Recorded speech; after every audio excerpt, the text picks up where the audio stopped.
ಮನುಷ್ಯ ತಾಯಿಯ ಗರ್ಭದೊಳಗಿದ್ದಾಗಲೇ 5 ವಿಷಯಗಳ ನಿರ್ಣಯ ಆಗ್ತದ ಅಂತ ಹೇಳಿ ಜ್ಯೋತಿಷ್ ಶಾಸ್ತ್ರದಲ್ಲಿ ಹೇಳ್ತಾರೆ. ಸಂತಾನೋತ್ಪತ್ತಿಗಾಗಿ ಆಚರಿಸುವಂತಹ ಮೊದಲ ಸಂಸ್ಕಾರವೇ ಗರ್ಭಾಧಾನ.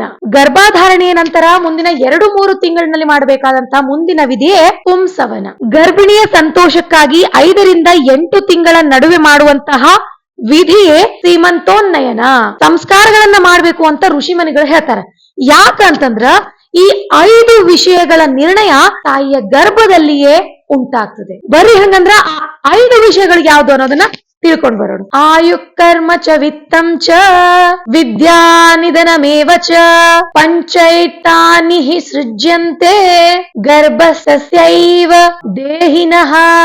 ಆ 5 ವಿಷಯಗಳು ಯಾವುವು ಅಂತಂದ್ರ ಮನುಷ್ಯನ ಆಯುಷ್ಯ, ಹಿಂದಿನ ಜನ್ಮದಿಂದ ಬರುವಂತಹ ಮನುಷ್ಯನ ಕರ್ಮಫಲ, ಹಣ, ಗಳಿಸಬಹುದಾದಂತಹ ವಿದ್ಯೆ ಮತ್ತು ಮರಣ. ಈ 5 ವಿಷಯಗಳು ಕೂಡ ತಾಯಿಯ ಗರ್ಭದೊಳಗಿರುವಾಗ್ಲೇನೆ ನಿರ್ಣಯ ಆಗ್ತದೆ. ಆದ ಕಾರಣದಿಂದಲೇ ಜ್ಯೋತಿಷ್ ಶಾಸ್ತ್ರದಲ್ಲಿ ಋಷಿಮನಿಗಳು ಹೇಳ್ತಾರೆ, ಗರ್ಭದಲ್ಲಿರುವಾಗಲೇ ಈ ಎಲ್ಲ ಸಂಸ್ಕಾರಗಳನ್ನ ಮಗುವಿಗೆ ಕೊಡಬೇಕು.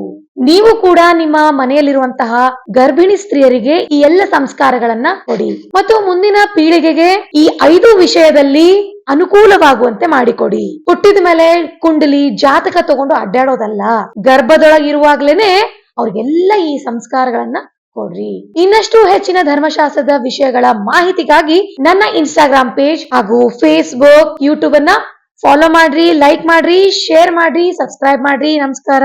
ಹರಿ ಓಂ.